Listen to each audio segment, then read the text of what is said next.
அனைத்து இந்திய அண்ணா திராவிட முன்னேற்ற கழகத்தை பொறுத்த வரைக்கும் ஒரு சாமானியன் கூட உச்சபட்ச பதவிக்கு வர முடியும். ஏன் முதலமைச்சராக முடியும், பொதுச் செயலாளராக முடியும். இந்தியாவில் எந்த கட்சியாவது ஆக முடியுமா? குறிப்பா திமுகவில் ஆக முடியுமா? ஒரு வார்த்தை பேசி பாருங்க. திமுக கட்சியிலுக்கு நிர்வாகி யார் வேண்டாலும் உழைத்தால் அந்த கட்சிக்கு விசுவாசமா இருந்தால் உயர்ந்த பதவிக்கு வர முடியும் என்று எவராவது பேசுவதற்கு தைரியம் இருக்கின்றதா? இல்லை. இந்தியாவிலேயே ஜனநாயக முறைப்படி இயங்குகின்ற ஒரே கட்சி அனைத்து இந்திய அண்ணா திராவிட முன்னேற்ற கழக கட்சி ஒன்றுதான். இந்த கட்சியில் யார் விசுவாசமாக உழைக்கின்றார்களோ, இந்த கட்சிக்கு யார் விசுவாசமாக இருக்கின்றார்களோ அவர்களுக்கு அவர் வீட்டு கதவை தட்டி பதவி வந்து சேரும். இது அண்ணா திமுக. திமுக என்று சொன்னால் அந்த திமுக குடும்பம், திமுக குடும்பம்னா கருணாநிதி குடும்பம், திரு ஸ்டாலின் குடும்பம், அந்த குடும்பத்துக்கு கதவை தட்டி யார் வசூல் செய்து கொடுக்கிறாங்களோ அவர்களுக்கு தான் பதவி வரும். இதுதான் நம்ம கட்சிக்கும் அவர் கட்சிக்கும் உள்ள வித்தியாசம். இங்கே உழைப்பவர்களுக்கு மரியாதை உண்டு, அங்கே வசூல் செய்து கொடுப்பவர்களுக்கு மரியாதை உண்டு. இதுதான் வித்தியாசம். அது மட்டும் இல்ல, பொன்மனச்சம்பல் புரட்சித் தலைவர் எம்ஜிஆர் என்று சொன்னாலே சிறு குழந்தையிலிருந்து முதியோர் வரை தெரியாதவர்களே இருக்க மாட்டாங்க. அப்படி பிரபலமான தலைவர் தான் நம்முடைய தலைவர். அவருடைய 107வது பிறந்த நாள். அதில் சிலவற்றை நான் குறிப்பிட விரும்புகின்றேன். அவருடைய திரைப்படங்களிலே வந்த பாடல் சிலவற்றை இங்கே குறிப்பிடுவது பொருத்தமாக இருக்கின்ற கருதுகிறேன். வாழ்ந்தவர் கோடி, மறைந்தவர் கோடி, மக்கள் மனதில் நிற்பவர் யார், மாபெரும் வீரர் மானம் காப்போர், சரித்திரம் தனியிலே நிற்கின்றார். எவ்வளவு அருமையான வரிகள். அவர் மறைந்தாலும் அவர் நடித்த படங்களில் வந்த அந்த திரைப்படங்களுடைய பாடல்கள் இன்றைக்கும் மறையாமல் இன்றைக்கு உயிரோட்டம் உள்ள வரிகளாக இருந்து கொண்டிருக்கின்றன. இப்படி பொன்மனச்சம்பல் புரட்சித் தலைவர் எம்ஜிஆர் 1917 பிறந்தார். சிறு வயதிலேயே வறுமை என்ற கொடிய நோயிலே துடித்தார். பிறகு நாடக கம்பெனியிலே சேர்ந்து நாடகத்திலே நடித்தார். படிப்படியாக உயர்ந்து திரையுலகத்திலே தனக்கென்று ஒரு முத்திரை பதித்த தலைவர் நம்முடைய தலைவர் புரட்சித் தலைவர் எம்ஜிஆர் அவர்கள். அது மட்டுமல்ல, பேர் அண்ணா அவர்கள் ஒரு முறை குறிப்பிட்டார், நீ முகம் காட்டினால் 30 லட்சம் வாக்குகள் நிச்சயம் என்று தன்னை அரசியல் அடையாளம் காட்டிய பேர் அண்ணாவை கொடியிலும் கொள்கையிலும் தன் இதயத்திலும் இயக்கத்தின் பெயரிலும் கொண்டு அனைத்து இந்திய அண்ணா திராவிட முன்னேற்ற கழகம் என்று ஆரம்பிக்கப்பட்டு பிறகு அனைத்து இந்திய அண்ணா திராவிட முன்னேற்ற கழகம் என்று பெயர் மாற்றம் செய்யப்பட்டது. இன்றைக்கு அனைத்து இந்திய அண்ணா திராவிட முன்னேற்ற கழகம் 1972ஆம் ஆண்டு துவங்கப்பட்ட கட்சி, பொன்விழா கண்ட கட்சி அனைத்து இந்திய அண்ணா திராவிட முன்னேற்ற கழக கட்சி. இன்றைக்கு அவர் நடித்த திரைப்படங்களில் நடித்த பணத்தை முழுவதும் மக்களுக்கு வாரி இறைத்து மக்கள் மனதிலே கொள்ளை கொண்ட தலைவன் பொன்மனச்சம்பல் புரட்சித் தலைவர் எம்ஜிஆர் அவர்கள். கொடுத்து கொடுத்து சிவந்த கரத்துக்கு சொந்தக்காரர் என்று உரிமையோடு சொல்லிக் கொண்ட தலைவர் தான் நம்முடைய தலைவர் பொன்மனச்சம்பல் புரட்சித் தலைவர் எம்ஜிஆர் அவர்கள். அவருடைய காலத்திலே நான் ஏற்கனவே குறிப்பிட்டதை போல பல்வேறு படங்களிலே அவருடைய பாடல் காட்சி இடம்பெற்றது. அதில் ஒரு சிலவற்றை இந்த நேரத்திலே குறிப்பிட விரும்புகின்றேன். நல்ல பெயரை வாங்க வேண்டும் பிள்ளைகளை, நம் நாடு என்னும் தோட்டத்திலே நாளை மலரும் முல்லைகளை. எவ்வளவு அழகாக அந்த பாடல் வரிகள் அமைந்திருக்கின்றன. நல்ல நல்ல பிள்ளைகளை நம்பி இந்த நாடே இருக்குது தம்பி, சிரித்து வாழ வேண்டும் பிறர் சிரிக்க வாழ்ந்திடாதே, உழைத்து வாழ வேண்டும் பிறர் உழைப்பில் வாழ்ந்திடாதே. எவ்வளவு அழகான பாடல்கள். இன்றைக்கும் இந்த பாடல்கள் ஒலித்துக் கொண்டுதான் இருக்கின்றது. இந்த பாடல் வழியாக இன்றைக்கு இளைஞர்களுக்கு இது ஒரு பாடமாக இந்த பாடல் அமைந்திருக்கின்றது. அதுக்கு பிறகு ஒன்றே குலம் என்று பாடுவோம், ஒருவனே தேவன் என்று போற்றுவோம் என்ற பாடல் மூலம் தனது மதச்சார்பினை அன்றைய தினமே வலியுறுத்தினார். இன்றைக்கு மதச்சார்பினை பற்றி பேசிக் கொண்டிருக்கின்றார்களே, அவர் திரைப்படங்களில் நடிக்கின்ற பொழுதே தன்னுடைய பாடல்களை மதச்சார்பினை எப்படி நாட்டு மக்களுக்கு எடுத்து சொல்ல வேண்டும் என்ற அடிப்படையிலே பாடல் மூலமாக தெளிவுபடுத்தியிருக்கின்றார். அதே போல நான் ஆணையிட்டால் அது நடந்துவிட்டால் இங்கு ஏழைகள் வேதனைப்பட மாட்டார். எவ்வளவு அழகாக பாடியிருக்கின்றார். அப்படி ஏழைகளுக்காக குரல் கொடுத்த தலைவன் தான் நம்முடைய ஒப்பற்ற தலைவன் புரட்சி தலைவர் எம்ஜிஆர் அவர்கள்.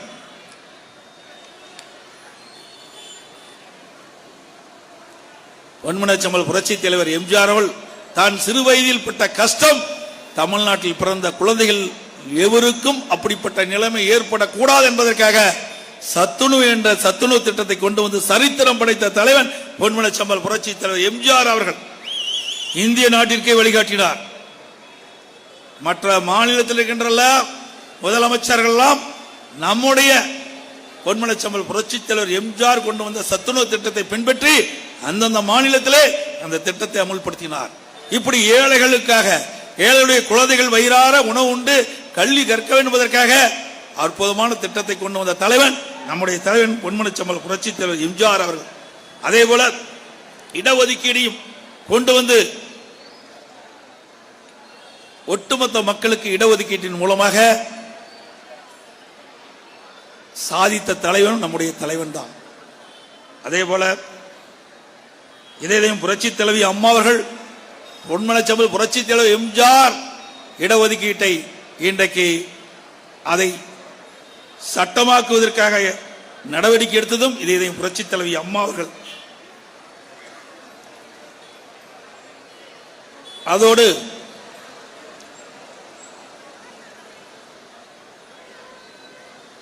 அனைத்து இந்திய அண்ணா திராவிட முன்னேற்ற கழகம் இருக்கின்ற பொழுது பல்வேறு வறட்சிகளை நாம் பார்த்தோம், புயல்களை சந்தித்தோம், அத்தனையும் சரி செய்தோம்.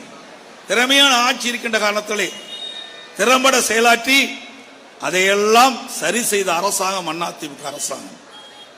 2016 வருத்தா சூறாவளி புயல், 2018 கஜா புயல், 2020 நிவர் புயல், 2020 உறவை புயல், எவ்வளவு புயலையும் சந்தித்த அரசாங்கம் தான் அம்மாவுடைய அரசாங்கம். ஆனால் அண்மையிலே வந்தது நிஜாம் புயல். அந்த புயல்ல காத்தடிக்கல, வெறும் மழை தான் பெய்தது. ஆனா அனைத்து இந்திய அண்ணா திராவிட முன்னேற்ற கழக ஆட்சியில கடுமையான புயல் காற்று. சென்னை மாநகரத்தில் மட்டும் சுமார் 6 லட்சம் மரங்கள் சாய்ந்து போயின, 2 லட்சம் குப்பைகள் வாரி நாம் எடுத்தோம். சென்னை மாநகரம் முழுவதும் பல்வேறு மின்கம்பங்கள் உடைந்து சேதமடைந்தன.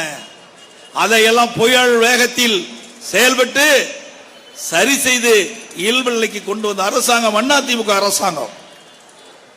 இன்றைக்கு மிஜாம் புயல்ல பெரிய மழை இல்ல, புயல் இல்ல, இதிலேயே மக்களுக்கு தேவையான உதவிகளை செய்ய முடியாத அரசாங்கம் தான் இன்றைய விடியா திமுக அரசு. மக்களுக்கு மிக்ஜாம் புயல்ல கனமழையின் போது சாப்பாடு கொடுக்க முடியல, 3 நாட்கள் குடிநீர் கொடுக்க முடியல, பால் கொடுக்க முடியல,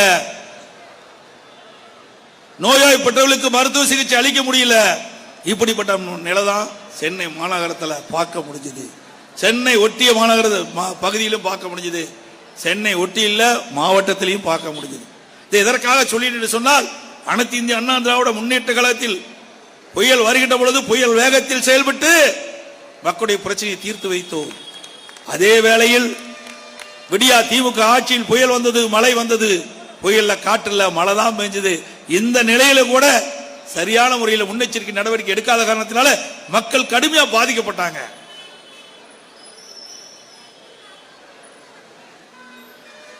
அதே போல தென் மாவட்டத்தில் ஏற்கனவே முன்னெச்சரிக்கை நடவடிக்கை எடுக்கல. இன்னைக்கு மிக்ஜாம் புயல் வருவதற்கு முன்பாகவே வானிலை ஆய்வு மையம் மத்திய வானிலை ஆய்வு மையம் தெளிவாக குறிப்பிட்டது, புயல் வரும் மழை பெய்யும் என்று சொன்னார்கள். அதற்கு விருப்பம் நடவடிக்கை எடுக்கப்பட்டிருந்தால் மக்கள் பாதிக்கப்பட்டிருக்க மாட்டாங்க. அது மழை வந்தது, புயல் வந்தது, காத்து வந்ததுன்னு சொல்றாங்க. அதுக்கு பிறகுதானே தென் மாவட்டத்தில் கனமழை பொழியும் என்று மத்திய வானிலை ஆய்வு மையம் தெரிவித்தது. அப்பொழுதாவது முன்னெச்சரிக்கை நடவடிக்கை எடுக்க வேண்டுமல்ல, அப்பவும் எடுக்கல. இதனால் தூத்துக்குடி, திருநெல்வேலி, தென்காசி, கன்னியாகுமரி மாவட்ட மக்கள் கடுமையாக கனமழையால் பாதிக்கப்பட்டாங்க. நான் நேரடியாக போய் பார்த்தேன். அவர்களுக்கு உணவு கிடைக்கல, பால் கிடைக்கல, மருத்துவ வசதி கிடைக்கல, தங்குவதற்கு இடம் கிடையாது. அவ்வளவு துன்பத்துல மக்களை பார்த்தேன். இதே அனைத்து இந்திய அண்ணா திராவிட முன்னேற்ற கழக ஆட்சியில சென்னை மாநகரத்தில் வடகிழக்கு பருவமழை துவங்குவதற்கு முன்பாகவே அனைத்து இந்திய அண்ணா திராவிட முன்னேற்ற கழக அரசாங்கம் முக்கிய இலாக்காவை சேர்ந்த செயலாளர்களை அழைத்து நல்ல ஆலோசனைகள் வழங்குவோம். குறிப்பாக வருவாய்த்துறை, உள்ளாட்சித்துறை, மின்சாரத்துறை, பொதுப்பணித்துறை, நெடுஞ்சாலைத்துறை, காவல்துறை, இப்படி முக்கிய துறை அதிகாரிகள், உயர் அதிகாரிகள் அழைத்து, செயலாளர் அழைத்து ஆலோசனை கூட்டம் போட்டு இந்த வடகிழக்கு பருவமழை துவங்குவதற்கு முன்பு என்னென்ன முன்னெச்சரிக்கை நடவடிக்கை எடுக்க வேண்டும் என்று திட்டமிட்டு செயல்படுத்தினோம். சென்னை மாநகரத்தை பொறுத்த வரைக்கும் ஒவ்வொரு மண்டலத்திற்கும் ஒவ்வொரு IAS அதிகாரிகள் நியமித்தோம். அந்த IAS அதிகாரிகளுக்கு தகுந்த ஆலோசனை வழங்கப்பட்டது. அந்த IAS அதிகாரிகள் கிட்டத்தட்ட ஒரு 40 நாட்களுக்கு வடகிழக்கு பருவமழை துவங்குவதற்கு 40 நாட்கள் முன்பாகவே அவருக்கு ஒதுக்கப்பட்ட மண்டலத்துக்கு சென்று வார்டு வாரியா, வட்ட டிவிஷன் வாரியாக அங்கங்கே அதிகாரிகளை சந்தித்து, அங்க இருக்கின்ற மக்களை சந்தித்து, இந்தந்த பகுதியிலே என்னென்ன பிரச்சனையை கண்டு கனமழை பொழிந்தால், புயல் அடித்தால் என்ன முன்னெச்சரிக்கை நடவடிக்கை எடுக்க வேண்டும் என்று ஆய்வு செய்து அரசுக்கு தெரிவிக்கப்பட்டு அதை உடனுக்குடன் நிறைவேற்றப்பட்ட காரணத்தினாலே கடுமையான மழை பொழிந்தாலும் சரி, புயல் அடித்தாலும் சரி, முன்னெச்சரிக்கை நடவடிக்கை எடுப்பதிலே முன்னெச்சரிக்கையாக செயல்பட்ட அரசாங்கம் அதிமுக அரசாங்கம். இன்றைக்கு அப்படியா செஞ்சாங்க? பல்வேறு இடங்களில் தூர்வாரல. இதனால் கனமழையின் போது அங்கங்கே மணல் நீர் தேங்கி கடுமையா பாதிக்கப்பட்டாங்க. இப்ப வர்ற வழியில கூட எனக்கு வரவேற்பு கொடுத்துட்டு இருந்தாங்க. ஒரு தாய்மார் சொன்னாங்க, எங்க பகுதியில் அடைச்சிருக்கிறது, தண்ணி போகலின்னு சொன்னாங்க. இப்படிப்பட்ட அவலங்களை தான் இந்த ஆட்சியில பார்க்க முடிகிறது.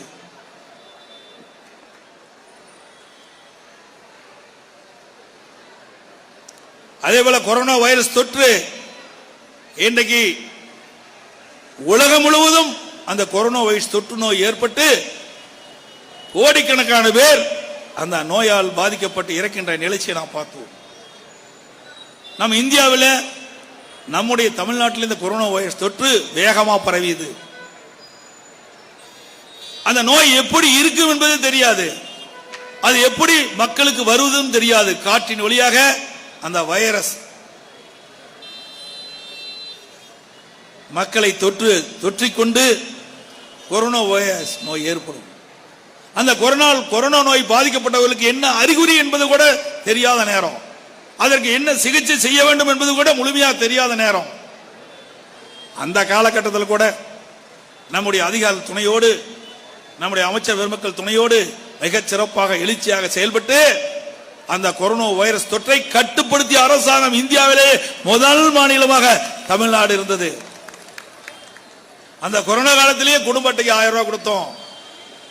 அதோட 11 மாதம் அந்த ஏழை எளிய மக்களுக்கு வேலை வாய்ப்பு இல்லாத ஒரு சூழ்நிலை, பசியால் வாடி விடுவாது என்று எண்ணி அவளுக்கு ரேஷன் கடையில விலையில்லா அரிசி, விலையில்லா எண்ணெய், விலையில்லா சக்கரை 11 மாசம் கொடுத்த ஒரே அரசாங்கம் அதிமுக அரசாங்கம். அது மட்டுமல்ல, அம்மா உணவகத்துல, சமூக கூடத்துல நாள் ஒன்றுக்கு 7 லட்சம் பேருக்கு தமிழ்நாடு முழுவதும் உணவளித்தோம். ஏழை எளிய மக்களுக்கு உணவளித்தோம், மாற்றுத்திறனாளிக்கு உணவளித்தோம், முதியோருக்கு உணவளித்தோம், கர்ப்பிணி தாய்மார்களுக்கு வீடு தேடி சென்று கொடுத்து உணவளித்தோம். அப்படி ஒரு நாளைக்கு 7 லட்சம் பேருக்கு உணவு தயாரித்து கொடுத்த காரணத்தினால்தான் அந்த காலகட்டத்தில் கூட மக்கள் சுபிட்சமாக இருந்தாங்க, பாதிப்புக்குள்ளாகாம இருந்தாங்க. அப்படிப்பட்ட ஒரு நிர்வாக திறமைமிக்க அரசாங்கம் அதிமுக ஆட்சியிலே பார்க்க முடிஞ்சது. இன்றைய தினம் என்ன, படிப்படியா அம்மா உணவகத்தை மூட ஆரம்பிக்கிறாங்க.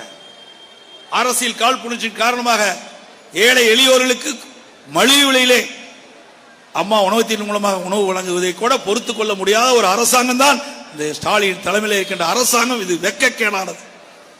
ஏழைகளுக்கு உணவளிப்பதை கூட தடுக்கின்ற ஒரு அரசாங்கம் என்று சொன்னால் இந்தியாவிலே தமிழ்நாடு தான் என்பதை நேரத்திலே குறிப்பிட விரும்புகிறேன்.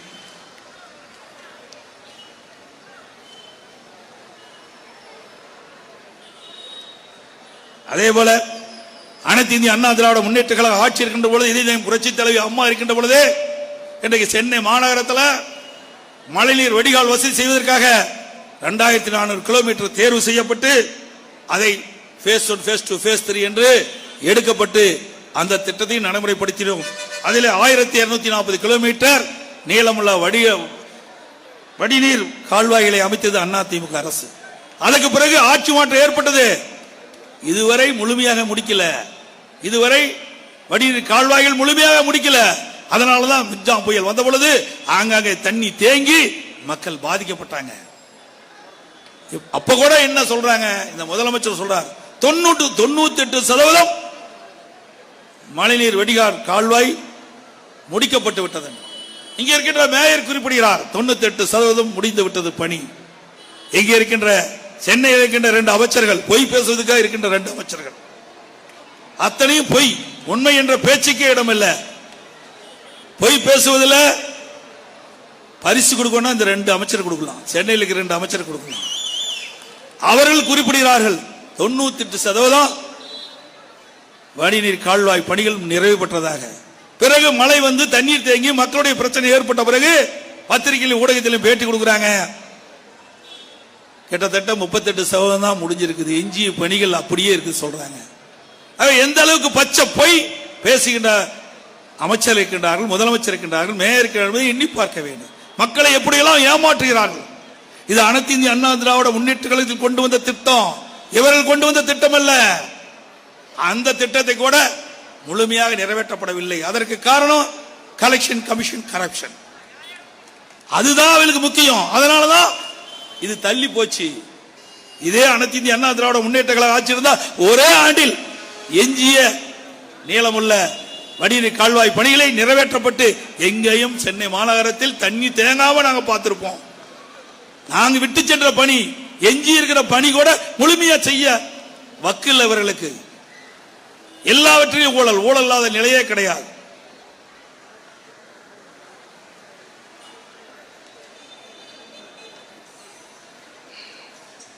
அதே போல இதற்கு முன்பு அந்த கால்வாய்களை தூர்வாருவதற்கு என்று எந்த நாளும் வாங்கல. அனைத்து இந்திய அண்ணா திராவிட முன்னேற்ற கழக ஆட்சி வருகின்ற பொழுதுதான், அது அம்மா அரசு இருக்கின்ற பொழுதுதான் அதற்கு எந்திரங்கள் வாங்கப்படுகின்றன. அங்கே இருக்கின்ற கால்வாய்கள் சரியான முறையில் தூர்வாரி மழை காலத்திலே தண்ணீர் தேங்காமல் வடிநீர் கால்வாய் வடிநீர் வசதி செய்து கொடுப்பதற்காக இன்றைக்கு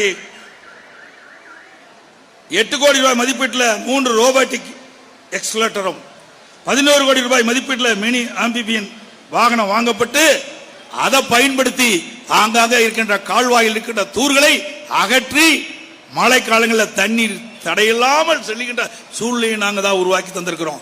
நாங்கள் கொடுத்த வாகனத்தையாவது சரியான முறையில் பயன்படுத்தி இருந்தா, சரியான முறையில் தூர்வாரப்பட்டிருந்தா மக்கள் மிக்ஜாம் புயல் பாதிக்கப்பட்டிருக்கின்றனர் என்பதை மட்டும் நேரத்தில் குறிப்பிட விரும்புகின்றேன்.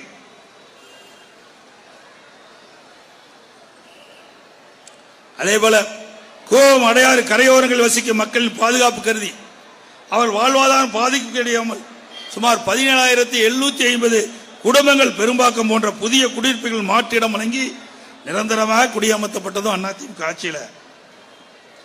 அதற்கு மேலாக மிக்ஜாம் புயல் வந்த பொழுது வட சென்னையில் கச்சா எண்ணெய் கடலில் கலந்து விஞ்ஞான வளர்ச்சியடைந்த இந்த நேரத்திலும் 15 நாட்கள் அந்த கடலில் இருக்கின்ற அந்த மேலே படிந்த அந்த எண்ணெய் படலத்தில் அகற்றவே இல்லை.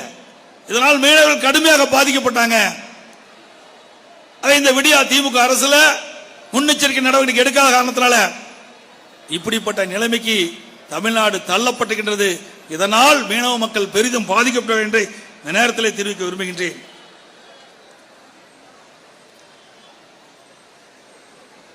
எப்பொழுது பார்த்தாலும் நம்முடைய முதலமைச்சர் பேசுவார், இந்தியாவிலே நம்பர் 1 முதலமைச்சர் சொல்லுவார். எதுல? ஊழல் செய்வதில் நம்பர் 1 முதலமைச்சர் நம்முடைய முதலமைச்சர். அனைத்து துறைகளிலும் ஊழல் மலிந்து இந்தியாவிலேயே ஊழலில் முதன்மையாக விளங்குகின்றது தமிழ்நாடு, நம்பர் 1. அதே போல கடன் வாங்குவதிலே நம்பர் 1 தமிழ்நாடு முதலமைச்சர்.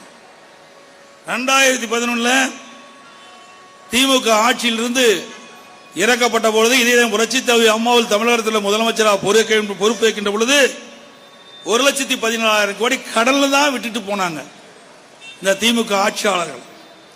பிறகு 10 ஆண்டு காலம் 11 இருந்து 21 வரைக்கும் அம்மா முதலமைச்சராக இருந்தாங்க. அம்மாவுக்கு பிறகு அம்மாவுடைய அரசு இருந்தது. இந்த 10 ஆண்டு காலத்துல நிறைய திட்டங்களை தமிழ்நாட்டு மக்களுக்கு வாரி வாரி வழங்கணும். நம்முடைய ஆட்சி மாற்றம் வெறிப்படுகிற பொழுது 2021 அப்பொழுது கடன் 4,85,000 தான். அதுல 1.15 கழிச்சிருங்க. அப்படி 1,15,000 கழிச்சு இன்றைக்கு 4.85 1.15 போனா வெறும் 3,70,000 கோடி தான் கடன். அதுலயும் கொரோனா வைரஸ் தொற்று இருந்த காலம் ஓராண்டு வருவாய் வரவு கிடையாது, கலால் வருவாய் கிடையாது, பத்திரப்பதிவு கிடையாது, அதுல இருந்து வருவாய் கிடையாது, ரோட் டாக்ஸ் வரி கிடையாது. இப்படி பல வகையில் வருகின்ற வருவாய் எல்லாம் இழப்பு. நமக்கு வருகின்ற வருவாய் ஒரு வருட காலமாக எதுவுமே இல்லை. அதனால 1,00,000 கோடி நமக்கு கடன் வாங்க வேண்டிய நிலை ஏற்பட்டது. கொரோனா வைரஸ் தொற்று அந்த காலகட்டத்தில் செலவு செஞ்சோம். இப்படிப்பட்ட நிலைகளை கூட மக்கள் பாதிக்காம பார்த்துக்கிட்டோம். இவ்வளவு இருந்ததா நமக்கு 3,70,000 கோடி தான். ஆனா வெளியே அதிமுக அரசு பொறுப்பேற்ற பிறகு இன்றைய தினம் 2,00,000 கோடி கடன் வாங்கி இருக்கிறாங்க. 2,00,000 கோடி கடன் வாங்கினதுதான் இந்த ஆட்சியுடைய சாதனை. இதுதான் திராவிட மாடல் ஆட்சி. இதுக்கு ஒரு குழு போட்டாங்க, நிதி மேலாண்மை நிபுணர் குழு போட்டாங்க. அந்த நிபுணர் குழு ஆராய்ந்து இந்த கடனை எப்படி சரி செய்வது, எப்படி வருவாய் பெருக்குவது என்பதுதான் அதனுடைய நோக்கம் என்று இன்றைய முதலமைச்சர் சொன்னார். ஆனா குழு போட்ட பிறகு 2,50,000 கோடி கடன் வாங்கிறதுக்கு தான் இந்த குழுவே போட்டுக்கிறாங்க. என்ன திட்டத்தை கொண்டு வந்தாங்க? எந்த திட்டமே கொண்டு வரலையே நாட்டு மக்களுக்கு. அனைத்து இந்திய அண்ணா திராவிட முன்னேற்ற கழகம் ஆட்சி இருக்கின்ற பொழுது நிறைய சாலைகளை அமைத்தோம். இந்தியாவிலேயே தார் சாலை அதிக நீளமுள்ள ஒரே மாநிலம் தமிழ்நாடு சரித்திரத்தை படைத்தோம். ஒரு ஆண்டில் 11 மருத்துவக் கல்லூரி, 6 சட்டக்கல்லூரி, கால்நடை பூங்கா, கால்நடை மருத்துவக் கல்லூரி, ஆராய்ச்சி நிலையம், பாலிடெக்னிக்கல், என்ஜினியரிங் கல்லூரி, வேளாண்மை கல்லூரி, அரசு கலை மற்றும் அறிவியல் கல்லூரி என்று அதிகமான கல்லூரிகளை திறந்து அதிகமான பேர் உயர்கல்வி படிக்கக்கூடிய சூழ்நிலையை உருவாக்கி தந்த அரசாங்கம் அதிமுக அரசாங்கம். திரு ஸ்டாலின் அவர்களே, உங்களுடைய ஆட்சியில் என்ன சாதனை படிச்சீங்க? இன்றைக்கு அழகாக பேசுறார். இந்தியாவிலேயே கல்வி கற்பதில் முதல் மாநிலம் ஆக்கி வச்ச சாப்பாடை சாப்பிடுற மாதிரி நாம செஞ்சு வச்சிருக்கிறோம், நாம் உருவாக்கி வச்சிருக்கிறோம். கல்வியில சாதனையை நாம் உருவாக்கி வச்சிருக்கிறோம். 2030 இந்திய அளவிலே அடைய வேண்டிய இலக்கை 2019-20 அனைத்து இந்திய அண்ணா திராவிட முன்னேற்ற கழக ஆட்சியிலே 154 பேர் உயர்கல்வி படிக்கின்ற சாதனையை படைத்திருக்கிறோம். திராவிட முன்னேற்ற கழக ஆட்சி 2011 ஆட்சியிலிருந்து விலகின்ற பொழுது, இறங்கின்ற பொழுது, அம்மா முதலமைச்சராக பதவியேற்கின்ற பொழுது 100க்கு 32 பேர் தான் உயர்கல்வி படிச்சுட்டு இருந்தாங்க. இன்றைக்கு 154 பேர் உயர்கல்வி படிக்கிறான்னு சொன்னால் கல்வியில புரட்சி, மறுமலர்ச்சி, கல்விக்கு அதிக நிதி ஒதுக்கீடு, நிர்வாக திறமை, இதெல்லாம் இருந்த காலத்தில் தானே நாம சாதனை படைச்சிருக்கிறோம். அது மட்டுமல்ல, பல்வேறு துறைகளில் தேசிய விருது. இன்னைக்கு உணவு தானிய உற்பத்தி இந்தியாவிலேயே அதிக அளவில் 100 லட்சம் மெட்ரிக் டன் மேலாக உற்பத்தி செய்து சாதனை படைத்து தொடர்ந்து 5 ஆண்டு காலம் கிறிஸ்கர்மா என்ற உயர்ந்த விருதை நாம் பெற்றோம். விவசாயத்திலும் சாதனை படைத்தோம்,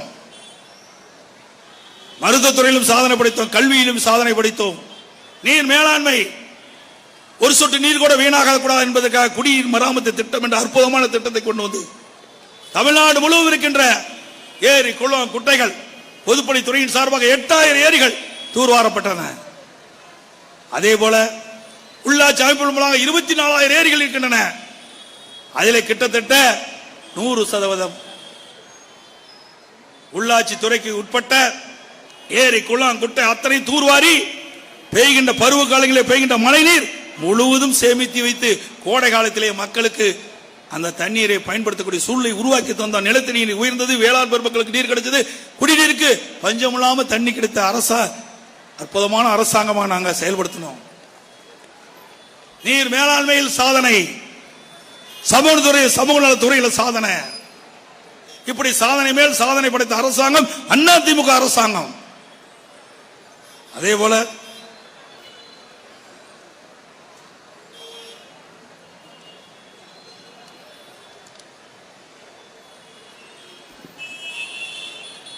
அடுத்து சட்ட ஒழுங்கு சீர்கேட்டில் முதல் மாநிலம் தமிழ்நாடு தான்.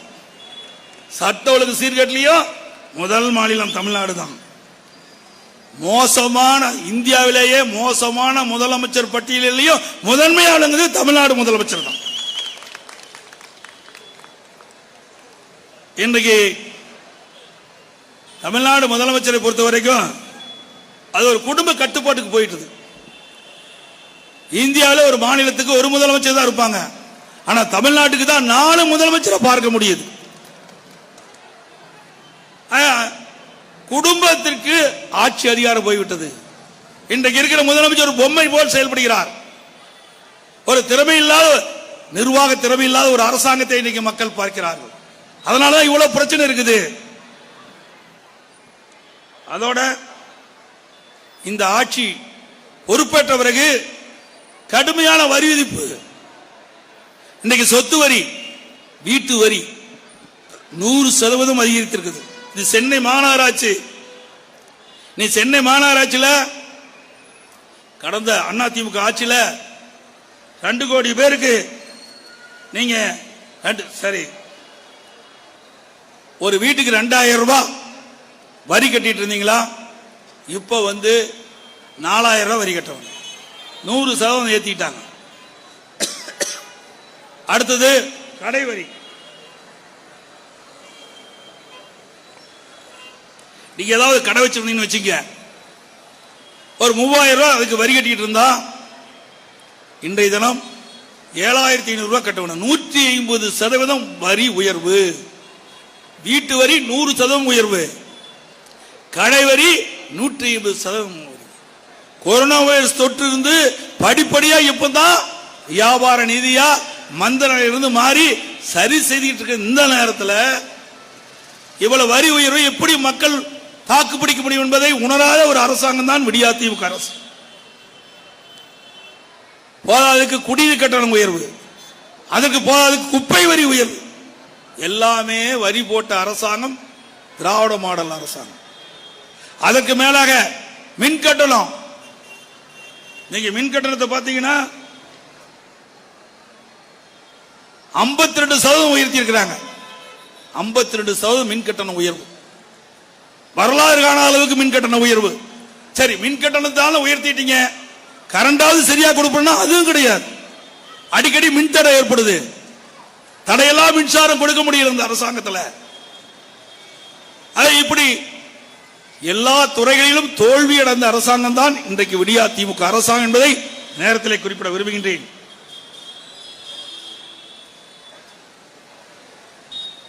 ஆவின் பால் விலை உயர்வு. ஏழைகள் அதிகமாக பயன்படுத்துவது பால், அந்த விலையும் உயர்த்திய சாதனை படைத்த அரசாங்கம் விடியா திமுக அரசாங்கம். அதே போல பொங்கல் பண்டிகை போது விலையெல்லாம் வேட்டி சேலை வழங்கும். அதையும் குறிப்பிட்ட நாள் அதையும் நிறுத்திட்டாங்க. ஏன்னா பொங்கல் பண்டிகை வருகின்ற போது, தைப்பொங்கல் பண்டிகை வரும்போது பல்வேறு பகுதியில் வேலைக்கெல்லாம் சொல்றாங்க. அவர்கள் வீடு திரும்புகின்ற ஒரு 10 நாள் 15 நாள் ஆகும். ஆனால் அதிமுக ஆட்சி இருக்கின்ற பொழுது அவர்கள் பெற்றுக்கொள்ளுகின்ற வரை 1 மாதம், தைப்பொங்கல் 1 மாதம் எந்த தேதியில் இருந்தாலும் அவளுக்கு ஒதுக்கப்பட்ட சேலை வேஷ்டிகளை பெற்றுக்கொள்ளலாம். அதையும் இந்த அரசாங்கம் செய்யல. அதுல 30% மீதி ஆயிட்டது. அது எங்க போச்சுன்னு தெரியல. அதிமுக ஆட்சி வந்ததான் கண்டுபிடிப்போம். போக்குவரத்து தொழிலாளிகள் இன்னைக்கு வேலை நிறுத்தம். விடியா திமுக அரசு ஆட்சிக்கு வந்த பொழுது போக்குவரத்து தொழிலாளருடைய நிலுவைத் தொகை முழுவதும் வழங்கப்படும் சொன்னீங்க. இதுவரைக்கும் வழங்கல, போராடிட்டு இருக்காங்க. ஆனா இந்த அரசு கண்டுகொள்ளவில்லை. அதே போல அரசு ஊழியர்கள் அவர்களுக்கு பழைய ஓய்வு திட்டம் அகவலைப்படி நிலுவை வழங்குவேன்னு சொன்னாங்க, அதுவும் கொடுக்கல. வீரவசனம் பேசினார் எதிர்கட்சி தலைவராக இருக்கும் போது. இன்றைய முதலமைச்சர் அன்றைக்கு எதிர்கட்சி தலைவராக இருந்தார். திராவிட முன்னேற்ற கழகம் ஆட்சிக்கு வந்த உடனே அரசு ஊழியர்களுக்கு பழைய ஓய்வு திட்டத்தை நடைமுறைப்படுத்துவோம், நிலுவை அகவலைப்படி வழங்குவோம் என்ற வாக்குறுதியை கொடுத்துவிட்டு இதுவரை நிறைவேற்றவில்லை. அவர்களும் காத்திருந்து பார்த்துவிட்டு கிட்டத்தட்ட 2.5 ஆண்டு காலம் காத்திருந்து பார்த்தாங்க, நடக்கல. பல முறை கோரிக்கை வச்சாங்க, நடக்கல. இன்றைக்கு போராட்டத்துக்கு தள்ளப்பட்டிருக்கிறாங்க. ஆகவே ஆட்சியில் இருக்கின்ற ஒரு நிலைப்பாடு, ஆட்சிக்கு வந்த பிறகு ஒரு நிலைப்பாடு, இரட்டை வேடம் போடுகின்ற ஒரே கட்சி திமுக கட்சி தான். அதுல இப்ப எது கேட்டாலும் நிதி இல்ல நிதி இல்லைன்னு சொல்றாங்க. ஆனா இங்க கார்பந்தை நடத்துறதுக்கு நிதி இருக்குது.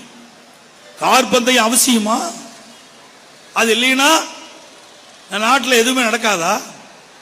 அது சென்னை மாநகரத்துக்குள்ள அதிகமா போக்குவரத்து பகுதியா இருக்கிற மருத்துவமனை இருக்குது, அங்கே இருக்கின்ற சென்ட்ரல் ரயில்வே ஸ்டேஷன் இருக்குது. இப்படி மக்கள் அதிகமாக உழுமைகின்ற இடம், அதிகமாக வாகனம் செல்கின்ற இடத்துல ஃபார்முலா 4 கார் பந்தயத்தை நடத்துவதற்காக நிதி ஒதுக்கீடு செய்யப்பட்டு நீதிமன்றம் வரைக்கும் போய் அது நின்று கிடக்குது.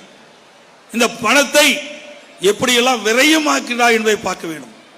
இரவு பகல் பாராமல் உழைத்து மக்கள் வரி கட்டுறாங்க அரசாங்கத்துக்கு, அந்த வரி பணம் எப்படியெல்லாம் வீணாகுது என்பதை எண்ணி பார்க்க வேண்டும். அதோட எதுக்கு எடுத்தாலும் நிதி இல்லைங்கிறார். ஆனா திரு கருணாநிதி அவர்களுக்கு கடல்ல பேனா வைக்கிறதுக்கு 83 கோடி நிதி இருக்குது. நாங்க ஏற்கனவே சொன்னோம், திரு கருணாநிதி அவர்களுக்கு நினைவு மன்றம் கட்டினீங்க, சரி, தலைவர் முதலமைச்சர் வந்து கட்ட ரைட். இன்னைக்கு பேனா போய் கடல்ல வைக்கணுமா? எழுதாத பேனாவை எங்க வச்சா என்ன? தரையிலே வச்சிருக்கலாமே. ஏன் அவருடைய நினைவிடத்துக்கு முன்னாடி ஒரு 2 கோடியில் வைங்க. மீதி இருக்கிற 81 கோடி ரூபாய் எழுதுற பேனாவை அரசு பள்ளியில் படிக்கிற மாணவ செல்வங்களுக்கு கொடுங்க, மாணவர்களை பாராட்டுவாங்க. யாருடைய பணத்தை எடுத்து நீங்க செலவு செய்யறீங்க? உங்களுடைய தந்தைக்கு புகழ் வர வேண்டும் என்று நீங்கள் எண்ணினா அது உங்களுடைய பணத்தில், கட்சி பணத்தில் எடுத்து செலவு பண்ணுங்க. நிறைய கட்சி பணம் இருக்குது உங்களுக்கு, அந்த பணத்தில் எடுத்து செலவு பண்ணுங்க, யார் வேணாம்னு தடையே கிடையாது. ஆனால் அரசாங்க பணத்தில் இருந்து இதற்கு தேவையற்ற செலவை செய்வது யாரும் ஏற்றுக்கொள்ள முடியாது. இன்னொன்று, எதுக்கு எடுத்தாலும் குழு அறிவிப்பார், உடனே ஒரு குழு போட்டுருவார். கிட்டத்தட்ட தமிழ்நாட்டில் இந்த ஆட்சி வந்த பிறகு, விடியா திமுக அரசு, திரு ஸ்டாலின் தலைமையில் அமைக்கப்பட்ட அரசு வந்த பிறகு 52 குழு போட்டிருக்கு. இனிமேல் திமுக அரசாங்கம் குழு அரசாங்கம் என்பதுதான் இதற்கு பேர். குழு போட்டு அதோட முடிஞ்சு போச்சுன்னு அர்த்தம். குழு போட்டு அந்த குழுவுக்கு ஒரு குழு போட போறார், அது ஒண்ணுதான் பாக்கி. அதே போல அண்மையில இளாம்பாக்கம் பேருந்து நிலையம் அண்ணா திமுக ஆட்சியில் கொண்டு வரப்பட்ட திட்டம், ஆட்சி மாற்றம் ஏற்பட்ட பிறகு திமுக ஆட்சி வந்தது.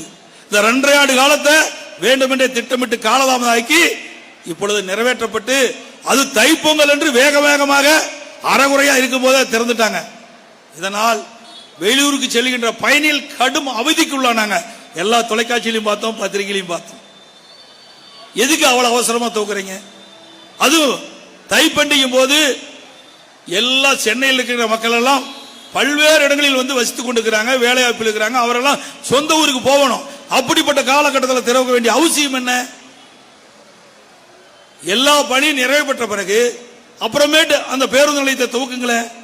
யார் வேண்டானா? இன்னும் 2 வருஷம் உங்களுக்கு ஆட்சி இருக்குதுல்ல, அதுக்குள்ள ஒரு பயம், எங்கேயாவது ஆட்சி போயிருமா அப்படின்னு அச்சத்தின் அடிப்படையில் தான் திறந்திருப்பான்னு நான் எண்ணுறேன். அண்மையில் திமுக மாநில 2வது இளைஞர் மாநாடு சேலத்தில் பெத்தநாயக்கம்பிள்ளையில் நடத்தினாங்க. ஏன்னா சேலம் என்றால் அதிமுக கோட்டை, அதை எவரால் அசைக்க முடியாது. அம்மா இருக்கும்போது, தலைவர் இருக்கும் போதும் கோட்டை, அம்மா இருக்கும் போதும் கோட்டை, அம்மா மறைவுக்கு பிறகு அதிமுக கோட்டை. 11 சட்டமன்றத்தில் 10 சட்டமன்றத்தில் வென்ற கட்சி அதிமுக கட்சி. அங்க வந்து திரு ஸ்டாலினுடைய அறிவுரின் பேர்ல இன்றைக்கு விளையாட்டுத்துறை அமைச்சராக இருக்கிற திமுகவுடைய இளைஞர் மாநில செயலாளர் இருக்கிற திரு உதயநிதி ஸ்டாலின் சேலத்தை தேர்ந்தெடுத்து அதுக்கு ஒரு உள்ளாட்சித்துறை அமைச்சரை அவருக்கு நியமித்து அங்க ஒரு மாநாடு நடத்தினாங்க. திமுக மாநில இளைஞர் மாநாட்டு நடத்தினாங்க. அதுல நடந்த வேடிக்கை கூத்து என்ன தெரியுமா? உங்களுக்கு எல்லாமே பத்திரிகை ஊடகத்தில் பார்த்திருப்பீங்க. அதுக்கு முன்பு ஸ்டாலின் பேசுறார், அந்த இளைஞர் மாநாட்டில் பேசுறாரு, அதுக்கு முந்தியும் பேசுறாரு அந்த மாநாட்டை பத்தி. அப்ப சொல்றாரு, இந்திய கூட்டணிக்கு இது ஒரு முன்னோட்டமாக இருக்குன்னு சொன்னார். திமுக இளைஞர் மாநில மாநாடு இந்திய கூட்டணிக்கு ஒரு முன்னுதாரணமாக இருக்கும் சொன்னார். உண்மைதான். அந்த இளைஞர் மாநாட்டில் சீட்டாடுற காட்சியை பார்த்தோம், மது அருந்துற காட்சியை பார்த்தோம், குத்தாட்டில் போடுற காட்சியை பார்த்தோம். அதுக்கு மேலாக நீட் தேர்வு ரத்து செய்யப்படும் என்று 2021 பொது தேர்தலில் இன்றைய முதலமைச்சர் திமுக தேர்தல் அறிக்கையில் குறிப்பிட்டு வெளியிட்டார்.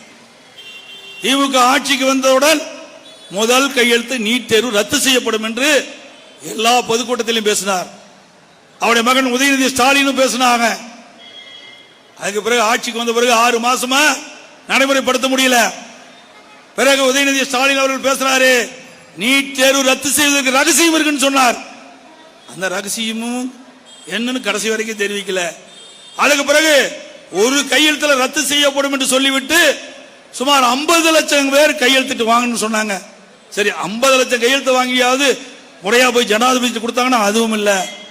அந்த சேலத்தில் நடந்த இளைஞர் மாநாட்டில் கொண்டு வந்து அதை வச்சு அழகு பார்த்து பிறகு கையெழுத்து போட்ட அந்த அட்டைகள் எல்லாம் காட்டிலே பறக்க விட்டு காலிலே மிதிவிட்டு குப்பத்தொட்டிக்கு போன காட்சி தான் பார்க்க முடியுது. இவரெல்லாம் நீட் தேர்வை ரத்து செய்கின்றவர்கள். இதற்கு திமுக கூட்டணியில் அங்கம் வைக்கின்ற கட்சிகள் எல்லாம் வேக வேகமாக கையெழுத்து போட்டாங்க. அவருடைய கையெழுத்தெல்லாம் அந்த இளைஞர் மாநாட்டில் சிதறி போய் மிதிவிட்டு குப்பைக்கு போன காட்சியை மக்கள் எல்லாம் தொலைக்காட்சியில் பார்த்தாங்க, பத்திரிகையில் பார்த்தாங்க, சமூக வலைதளங்களில் கூட பார்த்தாங்க. அதை கூட சில பத்திரிகையிலையும் ஊடகத்திலையும் காண்பிக்கவே இல்லை. பயம். இங்க இருக்கிற பத்திரிகை எல்லாம் எடுப்பாங்க, அழகா எடுப்பாங்க, ஃபுல்லா எடுப்பாங்க, ஆனா போட மாட்டாங்க. இனியாவது போடுங்கப்பா. தொலைக்காட்சியுடைய தர்மம், பத்திரிகையுடைய தர்மம் நிலைநாட்டுங்க. ஏன் பயப்படுறீங்க? அண்ணா திமுக ஆட்சி நான் முதலமைச்சர் இருந்த பொழுது எப்படியெல்லாம் எங்களுடைய ஆட்சி விமர்சனம் செஞ்சீங்க. உங்களுக்கு சுதந்திரம் கொடுத்தோம். மக்களுடைய பிரச்சனை யாராக இருந்தாலும் தெரிவிக்கலாம். அப்பதான் அதை சரி செய்ய முடியும். ஒரு நல்ல அரசாங்கம் இருந்தால் ஒரு நாணயத்துக்கு இரு பக்கம் போல எதிர்க்கட்சி சொல்லுவதை கேட்க வேணும். எதிர்க்கட்சி போடுகின்ற மீட்டிங்க்கு தடை பண்ணக்கூடாது. போய் நீதிமன்றத்துக்கு போய் அங்க அனுமதி வாங்கி இந்த கூட்டத்தை நடத்துறோம். கேவலமா இருக்குது. தில்லு திராணி வேணும் எதிர்க்கிறதுக்கு. ஸ்டாலின் அவர்களே, அனைத்து இந்திய அண்ணா திராவிட முன்னேற்ற கழக ஆட்சி நான் முதலமைச்சர் இருந்த காலகட்டத்தில் எத்தனை போராட்டங்கள் நடந்தது தமிழகத்திலே. அத்தகைய அனுமதி கொடுத்தோம். ஒரு நாட்டு சுதந்திர நாடு, ஒவ்வொரு மனிதனுக்கும் சுதந்திரம் உண்டு. ஜனநாயக முறைப்படி விமர்சனம் செய்வதற்கு உரிமை உண்டு. ஒரு ஆட்சியில் ஏற்படுகின்ற கோளாறுகள், பிரச்சனைகளை சுட்டிக்காட்டுவது எதிர்க்கட்சியுடைய கடமை. அதை நிறைவேற்றுவது ஆளுங்கட்சியுடைய கடமை. இந்த ஆட்சியில் மிகப்பெரிய தவறு நடந்துகிட்டு இருக்குது, ஊழல் நடந்துகிட்டு இருக்குது, அதை எடுத்து சொல்வதற்கு இந்த கூட்டம். இதை நீங்கள் தடை செய்கிறது. காவல்துறை வச்சு அனுமதி கொடுக்க மறுக்குது. பிறகு நாங்கள் நீதிமன்றம் போய் அனுமதி வாங்கி இந்த கூட்டத்தை நடத்திட்டு இருக்கிறோம். இதையெல்லாம் தொலைக்காட்சியில் போடுங்க, பத்திரிகையில் போடுங்க.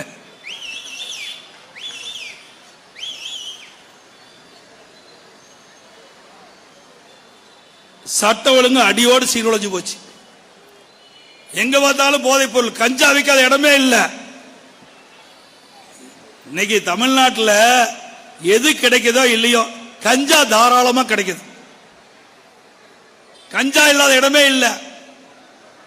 இந்த அரசாங்கம் வந்த உடனே சொல்லிச்சு கஞ்சாவை ஒழிப்போம் என்று சொன்னாங்க.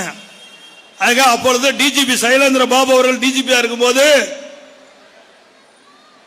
2.0 போட்டார், 3.0 போட்டார், 4.0 போட்டார். ஓ போட்டுட்டே போயிட்டார். கடைசி வரைக்கும் போதைப் பொருள் கட்டுப்படுத்தவே முடியல. 2.0, 3.0, 4.0 அப்படின்னு டிஜிபி போட்டு போட்டு ஓ போட்டு அவர் ரிட்டையர் ஆகி போயிட்டார். எங்கே பார்த்தாலும் கஞ்சா விற்பனை செய்யப்படுகிறது. இளைஞர்கள், மாணவர்கள் சீரழிகின்ற காட்சி பார்க்கப்படுகிறது. இந்த கஞ்சா போதையில் தான் பல்வேறு குற்ற நிகழ்வுகள் நடந்து கொண்டிருக்கின்றன. கொலை, கொள்ள, திருட்டு, வழிப்பறியில், பாலியல் வன்கொடுமை நடப்பதற்கு காரணம் இந்த கஞ்சா. இங்க கூட சென்னையிலே ஒரு 5 மாதத்துக்கு முன்பு பார்த்தோம். ஒரு கஞ்சா போதையில் இருக்கின்ற இளைஞரை ஒரு 4 காவல்துறை சேர்ந்த காவலர்கள் போய் பிடிக்க போறாங்க, அவன் 8 அடி மார்பில் உதைக்கிறான். கேவலம். காவலுடைய நிலையை பாருங்க எப்படி இருக்குது. அதோட சென்னையில் ஒரு பொதுக்கூட்டம் நடந்தது. அந்த பொதுக்கூட்டத்துக்கு பெண் காவலர் சென்றிருந்தாங்க. அந்த பெண் காவலர் இடுப்புல கிள்றான் திமுக காரன். எவ்வளவு அசிங்கம் பாருங்க. அவள் மீது வழக்கு போட 2 நாள் ஆச்சு. இந்த ஆட்சியில் சட்ட ஒழுங்கு நிலைநாட்ட போடுவாங்க. அனைத்து இந்திய அண்ணா திராவிட முன்னேற்ற கழகத்தில் சட்டத்தின் ஆட்சி நடைபெற்றது. நாட்டு மக்கள் பாதுகாப்பா இருந்தாங்க. எங்கே பார்த்தாலும் மாமூல் இல்லாத இடமே இல்லை. மாமூல் கொடுக்கலாம் உடனே மிரட்டல். அண்மையில் கூட ஒரு செய்தி பத்திரிகையில் செய்தித்தாள நான் பார்த்தேன்.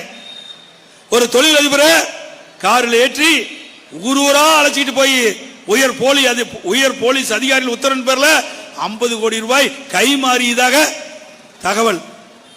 பட்டம் பகல்ல பகல் கொள்ளையை நடக்கின்ற ஆட்சி தான் இந்த ஆட்சி. இதற்கெல்லாம் விடுவு காலம் விரைவில் பிறக்கும். அனைத்து இந்திய அண்ணா திராவிட முன்னேற்ற கழக ஆட்சி மலர்கின்ற பொழுது இதற்கெல்லாம் அவர்கள் பதில் சொல்லி ஆக வேண்டும்.